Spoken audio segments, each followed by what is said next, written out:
அதிக பணிச்சுமை கொடுக்க விரும்பிய அணி முடிவுக்கு ஒத்துக்கொள்ளாத காரணத்தினால் ராகுல் திராவிட்டை ராஜஸ்தான் அணி வலுக்கட்டாயமாக நீக்கியது என தென்னாப்பிரிக்காவின் முன்னாள் கிரிக்கெட் வீரர் ஏபி டிவில்லியர்ஸ் கருத்து தெரிவித்தார்.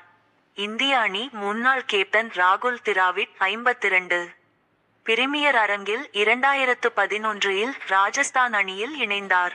2012 முதல் 13 வரையில் கேப்டன், 2014 முதல் 15 வரையில் ஆலோசகராக இருந்தார். அணியை ஒட்டு மொத்தமாக மாற்றி கட்டமைக்கும் வாய்ப்பை டிராவிட் வசம் கொடுக்க நிர்வாகம் முன்வந்தது. இதை ஏற்க மறுத்த டிராவிட் பயிற்சியாளர் பதவியில் இருந்து விலகினார்.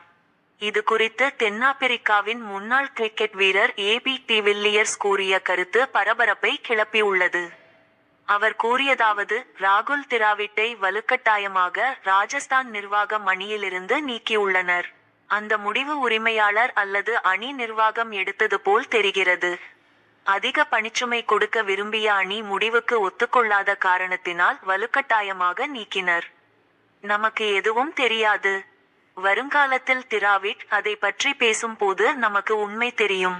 அவர் ராஜஸ்தான் அணியில் நிரப்புவதற்கு பெரிய இடத்தை விட்டு சென்றுள்ளார். மிகவும் நல்ல குணம் கொண்டவர் ராகுல் திராவிட். அவர் கிரிக்கெட்டை பற்றி நிறைய தெரிந்தவர். இளம் வீரர்களிடம் அவரை பற்றி நான் நிறைய பேசி உள்ளேன். ராஜஸ்தான் அணி கொடுத்த மற்றொரு வேலையை திராவிட் ஏற்க மறுத்துள்ளார்.